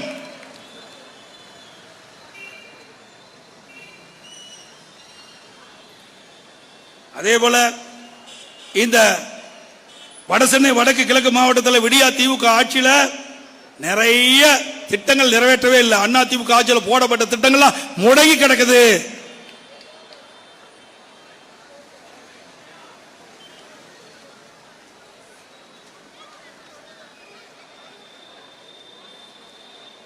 தண்டையார்பேட்டையில் 44 வட்டத்தில் கைலாசபுரம் தமிழ்நாடு நகர்ப்புற வாழ்விட மேம்பாட்டு வாரியத்தில் 392 புதிய குடியிருப்புகள் 44 கோடியில் கட்டுமான பணி முடிவு பெற்று இன்ன வரைக்கும் திறக்கல. இன்னைக்கு முதலமைச்சர் இந்த வீட்டெல்லாம் திறக்கிறதுக்கு நேரம் இல்லை. ஸ்பெயினுக்கு போயிட்டார். தொழில் முதலீட்டு இருக்க ஸ்பெயின் போயிட்டார். அங்க போய் என்ன பெருந்துறையில் இருக்கிற ஆளுக்கு புரிந்துணர்வு ஒப்பந்தம் போறாரு. அது இங்கேயே சென்னை கூப்பிட்டா புரிந்துணர்வு ஒப்பந்தம் போட்டு போறாங்க. பெருந்துறையில் இருக்கிற ஆள் அங்க அனுப்பிச்சு அங்க போய் புரிந்துணர்வு ஒப்பந்தம் போட்டு தொழில் முதலீட்டு ஈர்க்கின்ற முதலமைச்சர் தான் இன்றைய முதலமைச்சர் ஸ்டாலின். 39 வட்ட மீனவர் காலனி தமிழ்நாடு நகர்ப்புற வாழ்விட மேம்பாட்டு வாரிய திட்டப்பகுதி பழைய 512 குடியிருப்புகளை இடித்துவிட்டு 56 கோடி மதிப்பீட்டில் புதிய குடியிருப்புகள் கட்டுமான பணி கடந்த 2 வருடம் ஆமை வேகத்தில் நடந்துட்டு இருக்குது. மக்களை பற்றி கவலைப்படாத அரசாங்கம் இன்னைக்கு விடியா திமுக அரசாங்கம். அதே போல தண்டையார்பேட்டை 40 வட்டம் வஉசி நகர் திட்டப்பகுதியில் பழைய குடியிருப்புகளை இடித்துவிட்டு புதிதாக 5000 குடியிருப்புகள் கட்டுவதற்கு அறிவித்துவிட்டு இன்று வரை எவ்வித பூர்வாங்க பணிகளும் மேற்கொள்ளப்படவில்லை. அதே போல அம்மா ஆட்சியில் கொடுங்கையூர்ல தலா இந்து முஸ்லீம் மற்றும் கிறிஸ்தவ மதங்களுக்கு அவர்களுக்கு தனித்தனியா மயான பூமிகள் ஒதுக்கப்பட்டது. அந்த இடத்தை மேம்படுவதற்கு 6 கோடி ஒதுக்கப்பட்டது. ஆனால் திமுக ஆட்சிக்கு வந்த உடனே அப்படியே கிடப்புல போட்டாங்க, கைவிட்டுட்டாங்க.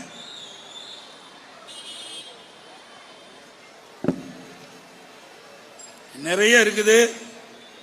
மணலி சாலையில் மட்டும் 106 கோடி செலவில் பாலப்பணிகள் மந்த நிலையில் செயல்படுத்தி வருகின்றன. அதனால பொதுமக்கள் கடும் போக்குவரத்து நெரிசல், எரிபொருள் கூடுதல் செல்லும் மிகவும் பாதிப்படைந்திருக்கிறாங்க.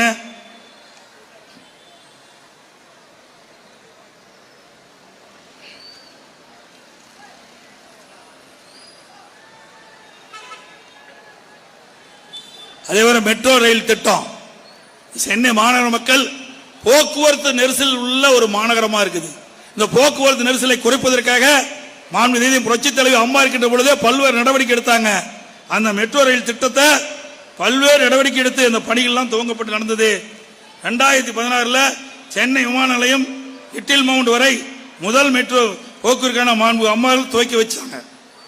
14/5/2017 திருமங்கலம் முதல் நேரு பூங்கா வரையிலான மெட்ரோ ரயில் போக்குவரத்தையும் 2018 நேரு பூங்கா முதல் சென்னை சென்ட்ரல் வரையிலும் மற்றும் சைதாப்பேட்டை முதல் ஏஜி டிஎம்எஸ் வரையிலான மெட்ரோ ரயில் போக்குவரத்தும் 2019 ஏஜி டிஎம்எஸ் முதல் வண்ணாரப்பேட்டை வரையிலான மெட்ரோ ரயில் போக்குவரத்தும் நாங்கள் இருக்கும்போது துவக்கி வச்சோம். இத்துடன் சென்னை மெட்ரோ ரயில் திட்டம் 1 18,380 கோடி மதிப்பீட்டில் 45 கிலோமீட்டர் நீளமுள்ள மெட்ரோ ரயில் பாதை அமைத்த அரசாங்கம் அதிமுக அரசாங்கம். அதே போல 2021 திருவற்றூர் விம்கோ நகர் வரையிலான மெட்ரோ ரயில் கட்ட 1 நீடிப்பு வழித்தடத்தினை எனது முன்னிலையில் மாண்பு பாரத பிரதமர் தொடக்கி வச்சாங்க. இதனிடையே 3,770 கோடி மதிப்பீட்டில் 9 கிலோமீட்டர் நீளமுள்ள நீடிப்பு முழுவடைந்து மெட்ரோ ரயில் கட்டம் 1 மக்கள் பயன்பாட்டிற்கு முழுமையாக வந்தது. கிட்டத்தட்ட ஏற்கனவே 45 கிலோமீட்டர், இப்போ 54 கிலோமீட்டர் மெட்ரோ ரயில் பாதையை அமைச்ச அரசாங்கம் அதிமுக அரசாங்கம். அதுக்கு பிறகு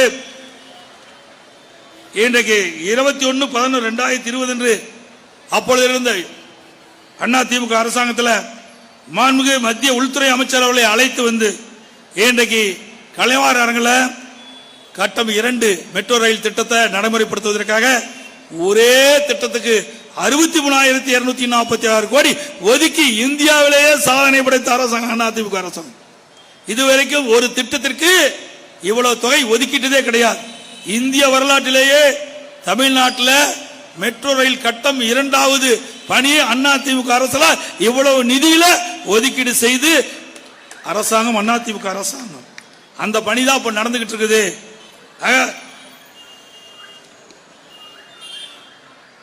அதே போல மத்திய அரசாங்கம் இன்னைக்கு நமக்கு வருகின்ற வருவாயெல்லாம் நிறுத்தி வச்சிருக்கிறாங்க. அதை கூட கேட்டு பெற முடியாத கையிலாகாத அரசாங்கம் தான் இன்றைக்கு விடியா திமுக அரசாங்கம். மத்திய அரசு தனது வருவாயில் 41% மாநிலங்களுக்கு பகிர்ந்து அளிக்க வேண்டும்.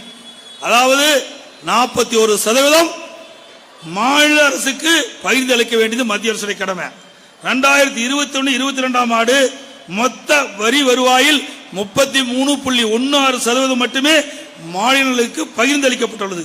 மீதம் சுமார் 8% வரி வருவாய் மாநிலங்களுக்கு பகிர்ந்து அளிக்கப்படவில்லை.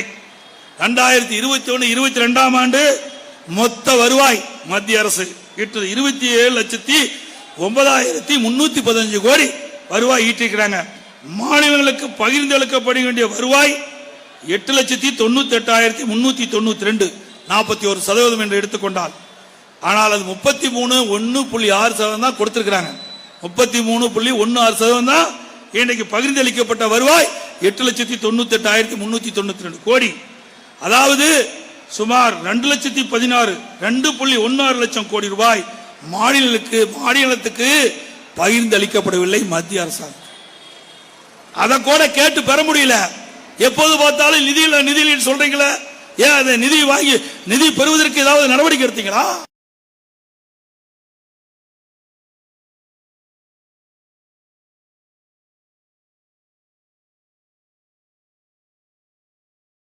வருகின்ற வருவாய் கேட்டு பெறல. ஏன் உங்களுக்கு 38 நாடாளுமன்ற உறுப்பினர்கள் கூட்டணி சேர்த்தி நீங்க நாடாளுமன்றத்தில் குரல் கொடுக்க வேண்டியதானே? இன்னைக்கு மாநிலத்துக்கு 41% இன்னைக்கு வருவாய் பகிர்ந்து அளிக்கப்பட வேண்டும். ஆனா 33.16% தான் பகிர்ந்து அளிச்சிருக்கிறீங்க. மீதி எங்களுக்கு வர வேண்டிய மத்திய அரசிலிருந்து வர வேண்டிய அந்த வருவாயை கொடுங்கன்னு கேட்பதற்கு என்ன பயம்? தில்லு திராணி வேணுங்க. எதுக்குமே இந்த ஆட்சியில் அதெல்லாம் பார்க்க முடியாது. மத்திய அரசு போராடி வாதாடி இந்த நிதியை பெற்றிருந்தா நிதி பற்றாக்குறை ஏற்பதற்கு வாய்ப்பு இல்லாம போயிருக்கும். அதையும் செய்த தவறிய அரசாங்கம் தான் விடியா திமுக அரசு. அது மட்டுமல்ல, இன்றைக்கு மத்திய அரசு பெட்ரோல் டீசல் விலை உயர்த்திட்டே இருக்குது. மத்தியில் ஆட்சி வருவதற்கு முன்பு 55 ரூபாய் இருந்தது டீசல் விலை. என்னை கிட்டத்தட்ட 95 ரூபாய் நினைக்கிறேன். பெட்ரோல் டீசல் விலை அவ்வப்போது உயர்த்திட்டே வந்துட்டாங்க. மத்திய அரசு உடனடியாக பெட்ரோல் டீசல் விலை குறைக்க வேணும். ஏனால் பெட்ரோலை ஏழை எளிய நடுத்தர மக்கள் இருசக்கர வாகனத்துக்கு அதிகமாக பயன்படுத்துறாங்க. அதனால மக்கள் பாதிக்கப்படுறாங்க. அதே போல டீசல் விலை உயர்வு, இந்த டீசல் விலை 40 ரூபாய் ஒரு லிட்டருக்கு உயர்ந்தா இன்றைக்கு பல வாகனத்தின் மூலமாகத்தான், சரக்கு வாகனத்தின் மூலமாக தான் அத்தியாவசிய பொருள் அங்கங்கே வந்து கொண்டிருக்கின்றன. அப்படி லாரி மூலமாக அத்தியாவசிய பொருள் வருகின்ற பொழுது டீசல் விலை உயர்ந்தால் லாரி வாடகை உயர்கிறது. அப்படி லாரி உயர்கின்ற பொழுது அங்க வருகின்ற சரக்கு கட்டணம் உயர்கிறது. அந்த சரக்கை அங்காக இருக்கின்ற பொதுமக்கள் அத்தியாவசிய பொருள் வாங்கின்ற பொழுது மத்திய அரசு டீசல் உயர்த்துகின்ற பொழுது, அந்த டீசல் விலை உயர்த்துகின்ற பொழுது சாதாரண மக்கள் தலையிலே வந்து விடுகிறது. மத்திய அரசு டீசலுக்கு 15 ரூபாய் விலை குறைக்கப்பட வேண்டும். அண்மையில் பத்திரிகையில் ஊடகத்திலும் பார்த்தோம். ரஷ்யாவிலிருந்து கச்சா எண்ணெய் குறைந்த விலையில இறக்குமதி செய்யறேன்னு சொல்றீங்க. அப்படி குறைந்த விலையில இறக்குமதி செய்கின்ற பொழுது ஏன் டீசல் விலை குறைக்க மாட்டேங்கிறீங்க, பெட்ரோல் விலை குறைக்க மாட்டேங்கிறீங்க? இதை மக்களுடைய கஷ்டங்களை புரிந்து மத்திய அரசு உடனடியாக இதை குறைக்க வேண்டும் என்று இந்த நேரத்தில் கேட்க வருகிறேன். அதே போல திரு ஸ்டாலின் அமைச்சரவையில் இருக்கின்ற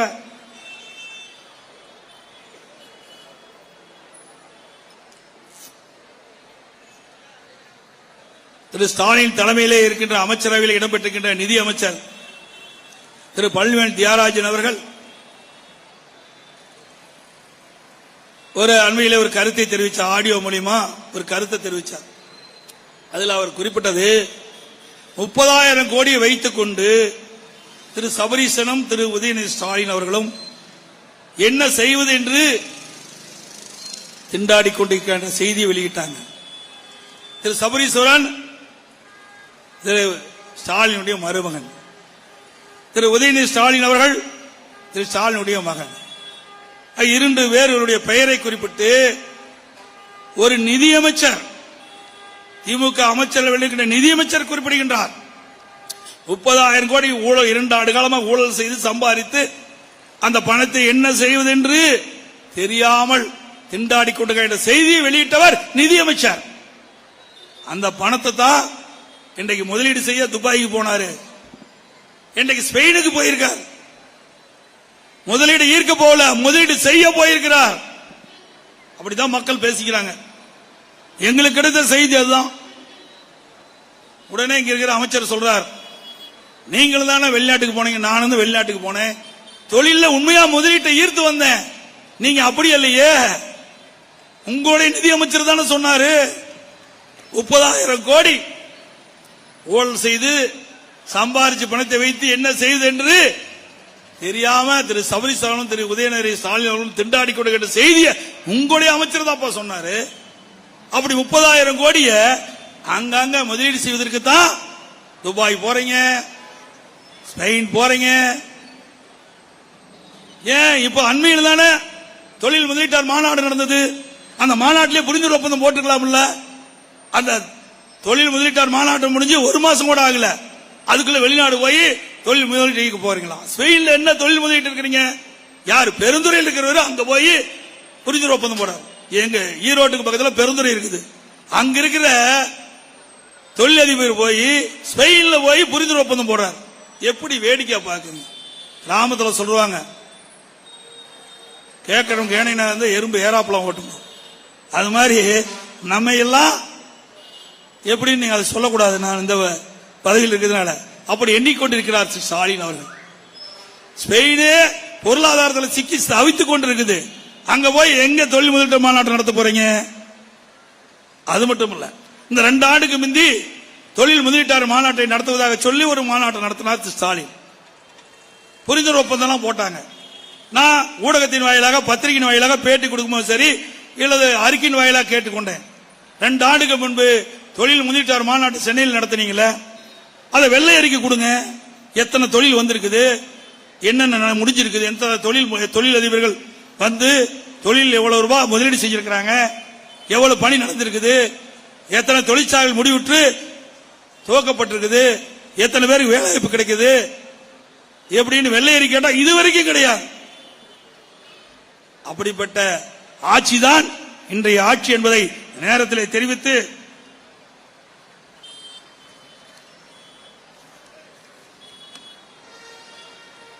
இப்ப புதுசா கண்டுபிடிச்சிட்டாரு. இன்றைக்கு எல்லா கலெக்டரும் கிராமத்தில் போய் காலையில் 9 மணி இருந்து அடுத்த நாள் காலையில் 9 மணி வரை தங்கி இருந்து அங்க இருக்கிற மக்களை பார்த்து மனு வாங்கி குறைகளை தீர்க்க வேணுமா. உங்களை தேடி உங்கள் ஊரில் பேர் அழகா இருக்குது, இதெல்லாம் ஸ்டிக்கர் ஒட்டி நாம கொண்டு வந்த திட்டத்தை ஸ்டிக்கர் ஒட்டி இவர்கள் நடத்திட்டு இருக்கிறாங்க. ஏற்கனவே அம்மா திட்டம் என்ற ஒரு திட்டத்தை அம்மா இருக்கின்ற பொழுது தூக்கணும். ஒவ்வொரு கிராமமா ஒவ்வொரு நகரமா சென்று மக்களிடத்தில் மனுக்களை வாங்கி அந்த இடத்திலேயே தீர்வு கண்ட அரசாங்கம் அதிமுக அரசாங்கம். இன்றைக்கு கலெக்டர் தான் அனுப்பிச்சிருக்காரு, அமைச்சர் எல்லாம் அனுப்பல. அமைச்சர் மேல நம்பிக்கை இல்ல, இது அரசாங்கத்திற்கு அமைச்சர் மீது நம்பிக்கை இல்ல. கலெக்டர் போய் இன்றைக்கு அந்தந்த கிராமத்தில் தங்கி அங்க இருக்கிற மக்களை சந்திச்சு மக்களுடைய குறைகளை போக்குறாங்களாம். இப்படித்தான் அண்ணா திமுக நான் முதலமைச்சர் இருந்த போது அம்மாவுடைய அரசு இருக்கின்ற பொழுது திரு ஸ்டாலின் எல்லா பகுதிக்கும் போனாங்க. திமுக தலைவர் ஸ்டாலின் போனாரு, உதயநிதி ஸ்டாலின் போனாரு, அவருடைய அமைச்சர்கள்லாம் போனாங்க, அவருடைய சட்டமன்ற உறுப்பினர்கள்லாம் அவள் எதிர்கட்சியா இருக்கும்போது போய் ஒரு திட்டம் பார்த்து தேர்ந்தெடுத்து ஜமக்காலத்தை போட்டு மக்களிடத்தை குறை கேட்டாங்க. உங்க பகுதியில் என்ன குறை இருக்குது நீங்க எழுதி கொடுங்க, இங்க பொட்டி வச்சிருக்கிறோம் அந்த பொட்டியில போடுங்க, நான் பூட்டி பத்திரமா கொண்டு வச்சு ஆட்சி வந்த பிறகு அந்த பூட்டை திறந்து அதில் இருக்கிற மனுக்களை வாங்கி படிச்சு பார்த்து தீர்வு சொன்னார். ஆட்சிக்கு வந்தாங்க, சாவி தொலைஞ்சு போச்சு, பூட்டை திறக்க முடியல. சாவி தொலைஞ்சு போச்சு, பூட்டை திறக்க முடியல. அந்த மனுலாம் என்னாச்சு? எப்படி மக்களை ஏமாத்துறாங்க பாருங்க. மக்களை ஏமாற்றுவதிலே வல்லவர்கள் இவர்களை போல எவரும் மக்களை ஏமாற்ற முடியாது. அப்படி மக்களை ஏமாற்றி தான் ஆட்சிக்கு வந்திருக்கிறாங்க. அதுக்கு மேல ஒன்று சொன்னார், உங்கள் மனுவுக்கு தீர்வு காணவிட்டால் நேரடியாக கோட்டைக்கு வாங்க, என்னுடைய கதவு திறந்தே இருக்கும், நேராக என்னை வந்து பார்க்கலான்னு. எத்தனை பேர் உங்களை வந்து பார்த்துட்டு போயிருக்கிறாங்க? எம்எல்ஏவே பார்க்க முடியல, திமுக எம்எல்ஏவே பார்க்க முடியல. அப்படிப்பட்ட நிலைமை தான் தமிழகத்தில் நிலவி கொண்டிருக்கின்றது.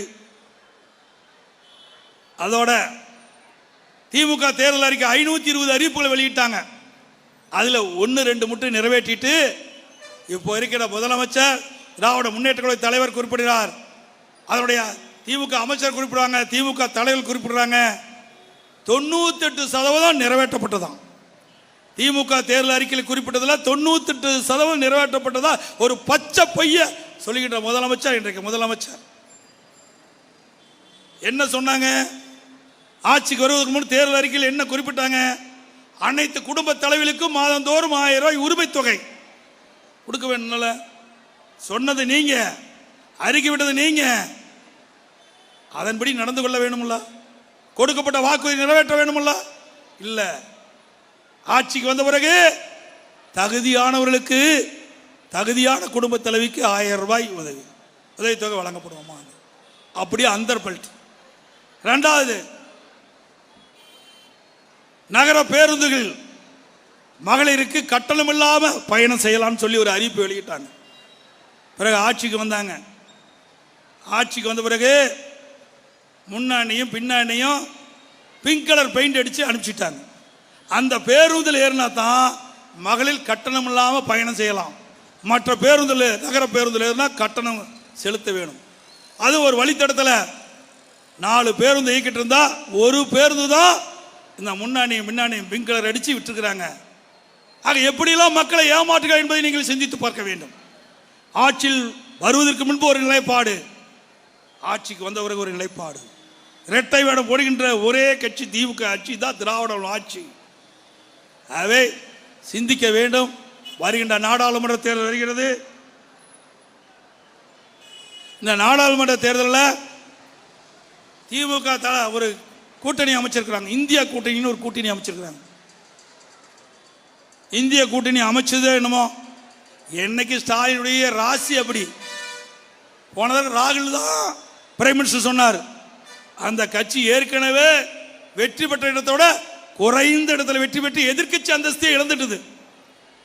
ஸ்டாலின் முன்மொழிந்த காரணத்தினால காங்கிரஸ் எதிர்க்கட்சி அந்தஸ்தை இழந்துட்டது. இப்பொழுது இந்தியா கூட்டணி வலுவா இருக்குதான். எங்கப்பா வலுவா இருக்குது? ஒவ்வொருத்தரா பிடிக்கிட்டு போயிட்டு இருக்கிறாங்க. இந்தியா கூட்டணி ஆட்சிக்கு வருமா? ஒருபோதும் இந்தியா கூட்டணி ஆட்சிக்கு இருக்கிற வாய்ப்பே கிடையாது. ஏன்னா இந்தியா கூட்டணி ஆட்சிக்கு வந்தா தானே கொள்ளையடிக்க முடியும். இந்த திமுக வெற்றி பெறுவது நிச்சயம் வெற்றி பெற முடியாது. ஆனால் இவருடைய கற்பனை வெற்றி பெற்று வந்தால் நல்ல இலாக்கா வாங்கி கொள்ளையடிக்கலாம் மத்தியில் அப்படின்னு திட்டம் போட்டு தான் இந்தியா கூட்டணி. இந்தியா கூட்டணி எப்பொழுது பார்த்தாலும் பேசிக் கொண்டிருக்கின்றார். இவர் பேச பேச ஒவ்வொரு கட்சியா விலகி போயிட்டு இருக்குது.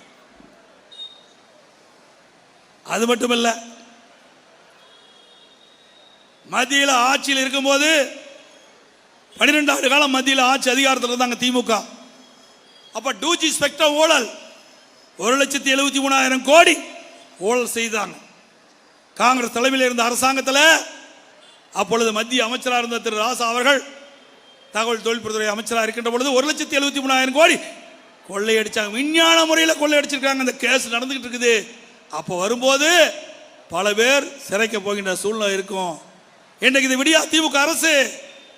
அவர்களெல்லாம் திமுக ஆட்சியில் அமைச்சராக இருந்த பொழுது, அம்மா இருக்கின்ற பொழுது வழக்கு தொடர்ந்து அந்த வழக்கு முடிவு பெற்று இன்றைக்கு அமைச்சருக்கு சிறை தண்டனை கிடைச்சிருக்கு. ஒரு அமைச்சருக்கு உச்ச நீதிமன்றம் நாடி இருக்கார். இன்னும் பல அமைச்சர்கள் சிறைக்கு போக இருக்கிறாங்க. பல அமைச்சர் மீது வழக்கு இருக்குது, நீதிமன்றத்தில் நடந்துகிட்டு இருக்குது. எங்களை பார்த்து ஊழல் ஊழல் என்று சொல்லிக் கொண்டிருக்கின்ற திரு ஸ்டாலின் அவர்களே, உங்களை அமைச்சர்ல சட்டமன்றத்தில் முன் இருக்கின்ற அமைச்சர் பாதி பேர் எங்கே இருப்பார் என்று 6 மாதம் கழித்து பாருங்க. அதோட அண்ணா திமுக இருந்து பல கட்சிக்கு போன ஒரு அமைச்சர் 5 கட்சிக்கு போயிருக்கார். இப்போ ஜெயிலில் இருக்கிறார். யாருன்னு உங்களுக்கு தெரியும். ஒரு பாட்டிலுக்கு 10 ரூபா வாங்கின அமைச்சர். ஒரு பாட்டிலுக்கு 10 ரூபா. ஒரு நாளைக்கு 1 கோடி பாட்டில் விற்குது. அப்படிலாம் ஒரு நாளைக்கு 10 கோடி வருது. அப்படிலாம் மாதம் 300 கோடி, வருஷம் 3600 கோடி கொள்ளை அடிச்ச அமைச்சர் இருக்க வேண்டிய இடத்துல இருக்கிறார். இப்படித்தான் இப்போ இருக்கிற அமைச்சர்கள்லாம் விரைவில் எங்கே போவாங்களோ அங்கே போவாங்க. என்னென்ன ஆட்டம் போடுறாங்க, கொஞ்சம் ஆட்டமா. என் மீது பல்வேறு பழியில சுமத்துனாங்க. உச்ச நீதிமன்றம் வரை போய் நிரபராதி என்று நிரூபித்து வந்தவன் நான். உங்களை போய் 5 வாய்தா வாங்கல, துணிச்சலோடு என்னுடைய வழக்கை சந்தித்தேன். நீதிமன்றத்தின் மூலமாக நிரபராதி என்று தீர்ப்பை பெற்று வந்த இதுதான் அதிமுக. இன்றைக்கு வேண்டும் என்ற பொய் வழக்கு போடுவது அதிமுக கட்சிக்காரன் மீது. அதிமுக முன்னாள் அமைச்சர் மீது பொய் வழக்கு போட்டு எங்களுடைய செயல்பாட்டை முடக்க நினைத்தால் திரு ஸ்டாலின் அவர்களே, எதிர்காலத்தில் அதுக்கு உண்டான பலனை அனுபவித்த தீர்வீர்கள். அதோட வீர வரலாற்றின் பொன்விழா எழுச்சி மாநாடு ஒரு சரித்திரத்தை படைத்தோம். இன்றைக்கு தமிழக வரலாற்றிலேயே எந்த ஒரு கட்சிக்கும் 15 லட்சம் பேர் அந்த மாநாட்டுக்கு கூடின வரலாறு கிடையாது. அந்த வரலாற்றை படைத்ததும் அதிமுக. அந்த அளவுக்கு மக்கள் சக்தி பெற்ற கட்சி. 2 கோடி தொண்டன் உள்ள ஒரே கட்சி தமிழ்நாட்டில் அதிமுக ஒண்ணுதான். 30 ஆண்டு காலம் தமிழ்நாட்டிலே ஆட்சி செய்த கட்சி அதிமுக அரசாங்கம். 30 ஆண்டு கால ஆட்சியில் தான் இன்னைக்கு தமிழகம் ஏற்றம் பெற்றிருக்கிறது, உயர்ந்த இடத்துல இன்னைக்கு நிலைத்து நிற்கிறது. அதே வருகின்ற நாடாளுமன்ற தேர்தல் வர இருக்கின்றன. நாடாளுமன்ற 39 இடங்கள் தமிழ்நாட்டில், பாண்டிச்சேரி 1, 40 இடங்கள். இந்த 40 இடத்திலும் அனைத்து இந்திய அண்ணா திராவிட முன்னேற்ற கழகம், அனைத்து இந்திய அண்ணா திராவிட முன்னேற்ற கழகத்தில் இருக்கின்ற கூட்டணிகள் வெற்றி பெற பாடுபட வேண்டும். சென்னையிலே 3 நாடாளுமன்ற தொகுதி இருக்கின்றது. 3 நாடாளுமன்ற தொகுதியிலும் அனைத்து இந்திய அண்ணா திராவிட முன்னேற்ற கழக வேட்பாளர் வெற்றி பெற இரவு பாராமல் உழைக்க வேண்டும். தேனீக்களை போல எறும்பை போல சுறுசுறுப்பாக செயல்பட்டு நமக்கு கிடைக்க வேண்டிய வாக்குகளை சிந்தாமல் சிதறாமல் பதிய வைத்து திமுக என்ற தீய சக்தியை பொன்மனச்செம்மல் புரட்சித் தலைவர் எம்ஜிஆர் குறிப்பிட்ட அந்த தீய சக்தியை வேரோடு பூண்டோடு அழிக்க இந்த தேர்தலில் நீங்கள் அத்தனை பேர் உழைக்க வேண்டும், வெற்றியை சூட்ட வேண்டும் என்று இந்த நேரத்தில் கேட்க விரும்புகின்றேன். அதே போல முன்னாள் மத்திய அமைச்சர் இன்றைய எம்பியா இருக்கிற ராசா அவர்கள் வேண்டுமென்றே திட்டமிட்டு பொன்மனச்செம்மல் புரட்சித் தலைவர் எம்ஜிஆரை பற்றி அவதூறா பேசியிருக்கிறார். நாவடக்கம் தேவை, நாவடக்கம் தேவை. அனைத்து இந்திய அண்ணா திராவிட முன்னேற்ற தலைவர் தெய்வ பிறவிகள். அவரை பற்றி இழிவாக பேசினால் அதற்கு உண்டான பலனை நீங்கள் அனுபவித்த தீர்வீர்கள், நிச்சயமாக அனுபவித்த தீர்வீர்கள். அவர் இருக்கின்ற வரை நாட்டு மக்களுக்காக உழைத்தார். தான் வாழ்வில் தான் பதவியில் இருக்கின்ற பொழுதும் மக்களுக்கு உழைத்தார். தான் இறந்த பிறகும் தன் சொத்துக்களை காது கேளாத கண் பேசார், வாய் பேசார். மாற்றுத்திறனாளிகளுக்காக தன்னுடைய சொத்துக்களை எழுதி வைத்து அழகு பார்த்த தலைவன் எங்களுடைய தலைவன் பொன்மனச்செம்மல் புரட்சித் தலைவர் எம்ஜிஆர் அவர்கள். உங்கள் தலைவரை போல குடும்பத்திற்காக கட்சி நடத்தவில்லை, மக்களுக்காக கட்சி நடத்திய தலைவர் எங்களுடைய தலைவர் பொன்மனச்செம்மல் புரட்சித் தலைவர் எம்ஜிஆர் அவர்கள். அவரை பற்றி பேசினால் ஒரு தொண்டன் கூட பொறுத்துக் கொள்ள மாட்டான். மிகப்பெரிய இயக்கம், ஊழல் மலிந்த திமுக கட்சி சேர்ந்த திரு ராசா அவர்களே, பொன்மனச்செம்மல் புரட்சித் தலைவரை எம்ஜிஆர் அவர்களை பேசுவதற்கு அருகதை கிடையாது. அதே புரட்சித் தலைவர் எம்ஜிஆர் அவர்கள் எங்களுக்கு தெய்வமாக விளங்கிக் கொண்டிருக்கின்றார். தனக்காக வாழாமல் மக்களுக்காக வாழ்ந்து மறைந்த தலைவன் பொன்மனச்செம்மல் புரட்சித் தலைவர் எம்ஜிஆர் தமிழ்நாட்டுக்கு இறைவனால் கொடுக்கப்பட்ட கொடை. அப்படிப்பட்ட தலைவனை இழிவாக பேசினால் இனியும் பொறுத்து கொள்ள மாட்டோம். ஆகவே இனி திருத்திக் கொள்ள வேண்டும். இல்லாவிட்டால் அண்ணா திமுக தொண்டர்கள் உங்களை திருத்துவார் என்பதை சொல்லி வாய்ப்புக்கு நன்றி கூறி விடைபெறுகின்றேன். நன்றி, வணக்கம்.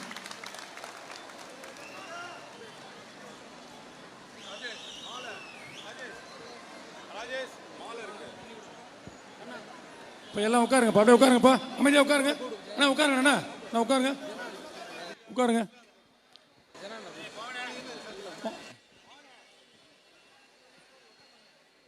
உட்காருங்க பாப்பா, அம்மா உட்காருங்கம்மா, நான் உட்காரு அன்பு, உட்காருங்க, உட்காருங்களா.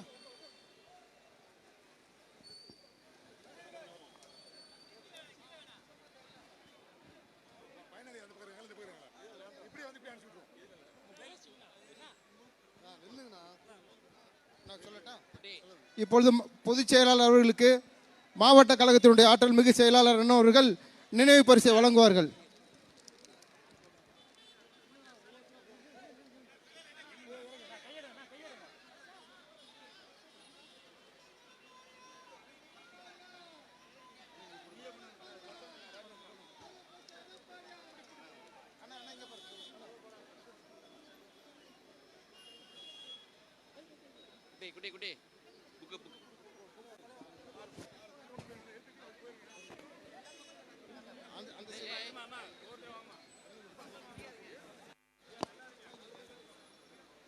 இப்பொழுது மாவட்ட கழகத்தினுடைய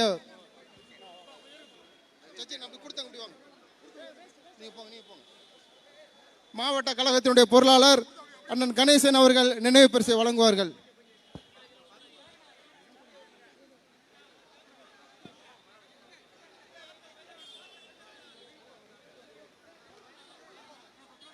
அண்ணா அப்படியே கொஞ்சம் பின்னால் போங்கண்ணா.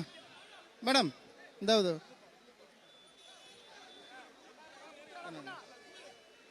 ஆர்கே நகர் தெற்கு பகுதி கழகத்தினுடைய செயலாளர் அண்ணன் நித்யானந்தம் அவர்கள் நினைவு பரிசை வழங்குவார்கள். கழக எம்ஜிஆர் இளைஞனுடைய கழகத்தினுடைய துணை செயலாளர் அண்ணன் வெங்கடேசன் அவர்கள் நினைவு பரிசு வழங்குவார்.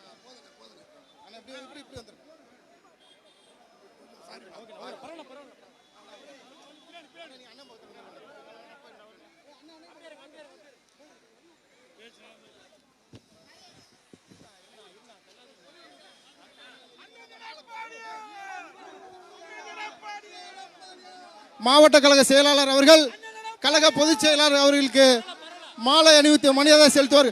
அண்ணன் எடப்பாடியார், அண்ணன் எடப்பாடியார், அண்ணன் எடப்பாடியார், அண்ணன் எடப்பாடியார், அண்ணன் எடப்பாடியார், அண்ணன் எடப்பாடியார்.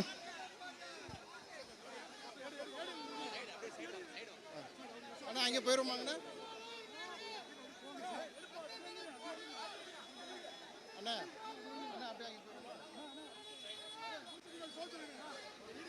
மாவட்ட மகளிர் அணி செயலாளர் அன்பு சகோதரி சசிரேகா அவர்கள் நாகரத்னம் அவர்கள் நினைவு பரிசு வழங்குவார்கள்.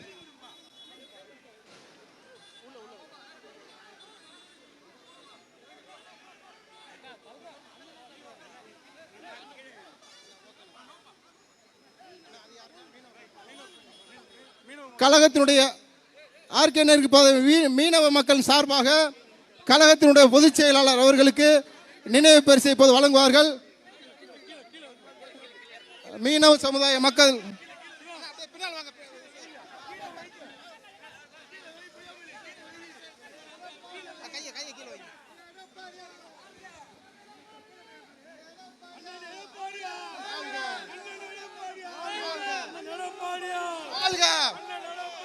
வாழ்க அண்ணன் எடப்பாடியார். வழி விடுங்க அப்படியே அங்க போயிடும்.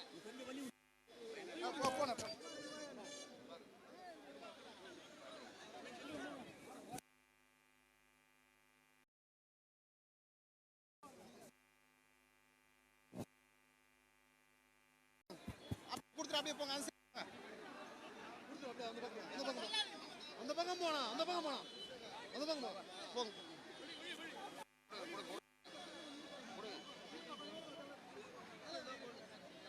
வேண்டாம் வேண்டாம் வேண்டாம் வேண்டாம் வேண்டாம். அப்படியே நகருங்க.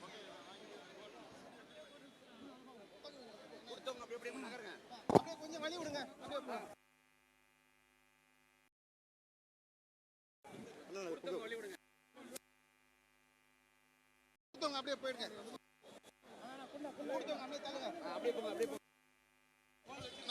கொடுத்தவங்க அந்த சைடு போயிடுங்க. அப்படியே போங்க. கொடுத்தவங்க அப்படியே போயிடுங்க. அங்க போயிடுங்க.